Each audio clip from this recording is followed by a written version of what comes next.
Space shuttle आपदा के बाद, जिसमें अमेरिकी अंतरिक्ष यात्रियों की जान गई, अमेरिका के राष्ट्रपति ने एक पुरानी कविता के शब्दों का उद्धरण दिया। यह सब एक द्वितीय विश्व युद्ध के पायलट तक जाता है, जिसने देश को सांत्वना देने के लिए शब्द लिखे।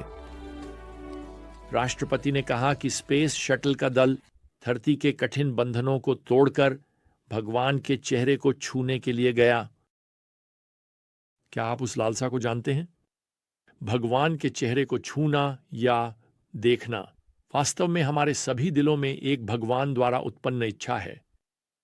वास्तव में भगवान की उपस्थिति से जुड़ने की यह इच्छा इजरायलियों के लिए एक बहुत वास्तविक संभावना बन जाती है, जैसे ही हम अब निर्गमन अध्याय 24 की ओर बढ़ते हैं। यहां भगवान मूसा को फिर से पहाड़ पर बुलाते हैं और भगवान यहां पद 12 में कहते हैं कि वह मूसा को देने वाले हैं पत्थर की पट्टियां, जिस पर भगवान ने इजराइल के निर्देश के लिए कानून लिखा है। ये पट्टियां उन 10 आज्ञाओं के साथ खुदी होंगी जो भगवान ने इजराइल से कही थीं। वैसे ये वही आज्ञाएं हैं जिन पर उन्होंने थोड़े समय पहले ही जीने पर सहमति जताई थी। अब यहां पद 18 हमें बताता है कि मूसा 40 दिन और रातों तक भगवान के साथ पहाड़ पर हैं, और हम इन 40 दिनों को फिर से देखेंगे जब हम सुनहरे बछड़े का अध्ययन करेंगे। यह फियास्को अध्याय 32 में दर्ज है, लेकिन अभी के लिए चलिए निर्गमन अध्याय 25 और पद 2 में भगवान के मूसा से बात करने पर ध्यान केंद्रित करते हैं। इस्राएल के लोगों से कहो कि वे मेरे लिए एक योगदान लें। हर उस व्यक्ति से जिसका दिल उसे प्रेरित करता है, तुम मेरे लिए योगदान प्राप्त करोगे। अब आप देखेंगे कि भगवान मांग नहीं कर रहे हैं, बल्कि पूछ रहे हैं कि हर घर का मुखिया जो स्वेच्छा से हो वित्तीय योगदान दे। वास्तव में हमें यहां पद 8 में बताया गया है। इसका कारण क्या है? उन्हें मेरे लिए एक पवित्र स्थान बनाने दें, वास्तव में एक पवित्र जगह, ताकि मैं उनके बीच निवास कर सकूं। भगवान मूसा से पद 9 में कहते हैं, जैसा कि मैं तुम्हें तंबू और उसके सभी फर्नीचर के पैटर्न के बारे में दिखाता हूं, तुम इसे उसी तरह बनाओगे।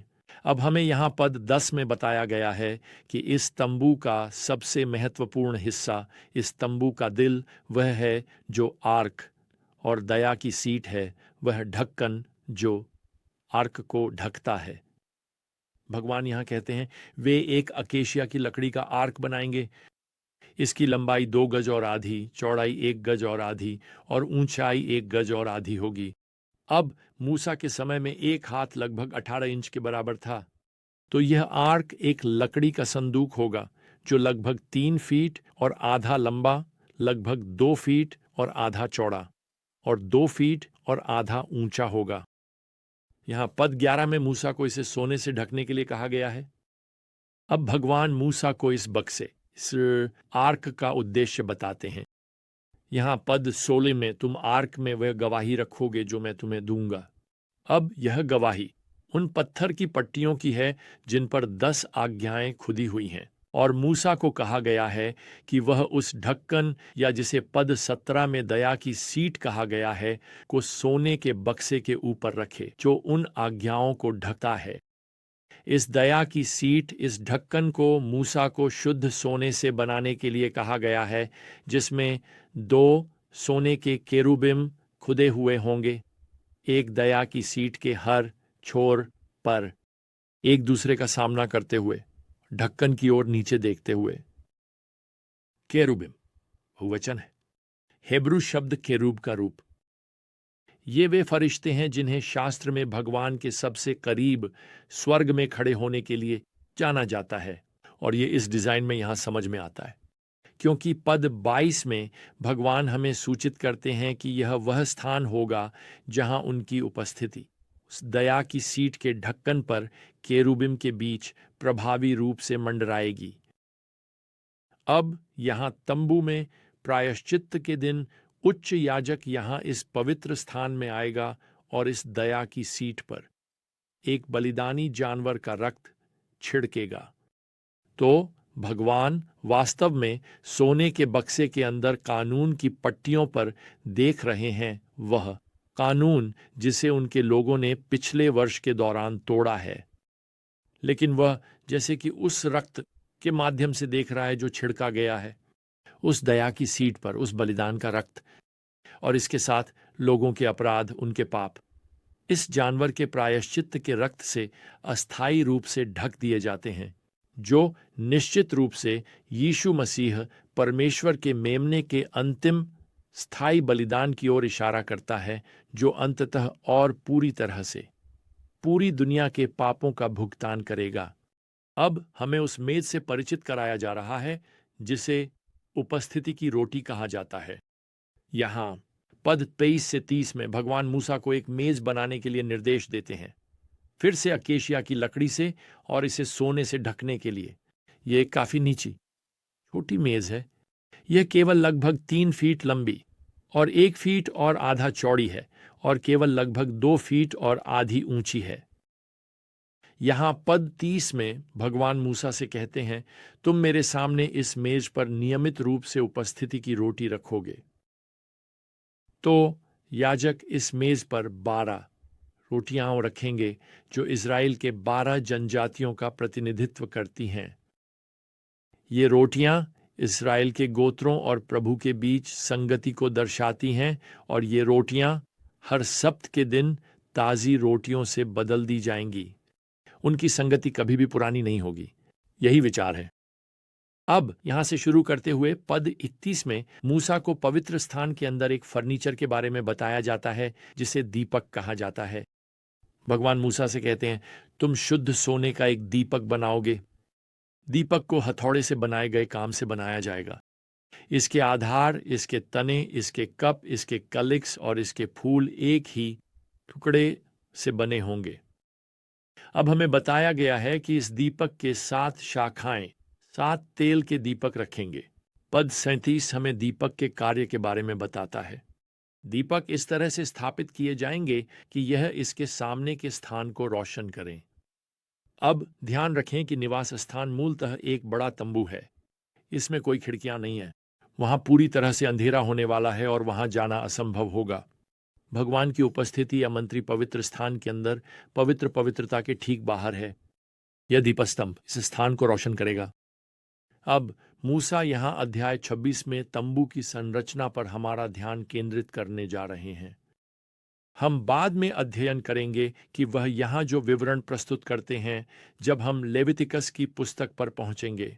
लेकिन अभी के लिए जब आप तंबू का विवरण पढ़ते हैं तो आपको इसे एक आयताकार संरचना के रूप में चित्रित करना चाहिए, सोने की परत वाले लकड़ी के बीमों द्वारा समर्थित, और इन बीमों के ऊपर कई परतें या आवरण हैं। अब जब यह तंबू स्थापित किया जाता है तो यह लगभग 45 फीट लंबा, 15 फीट चौड़ा और 15 फीट ऊंचा होता है। और मुझे आपको एक बात बताने दें, बाहर से देखने वाले किसी व्यक्ति के लिए तंबू एक साधारण नीरस तंबू जैसा लगेगा। आप देखिए, जो चीज इसे प्रभावशाली बनाती है वही चीज आपको भी प्रभावशाली बनाती है। भगवान निवास करते हैं। जैसे वह आज आप में एक विश्वासी के रूप में निवास करते हैं। आपका शरीर जीवित भगवान का मंदिर है। 1 कुरिन्थियों 6, 19 और 20। अब यहां पद 31 से 27 में मूसा को एक पर्दा बनाने के लिए कहा गया है। उसे पर्दे में चेरुबिम, इन योद्धा स्वर्गदूतों के रूप और आकृतियां कढ़ाई करने के लिए कहा गया है। यह पर्दा निश्चित रूप से एक विभाजक के रूप में कार्य करता है। तंबू को 2 कमरों में विभाजित करना।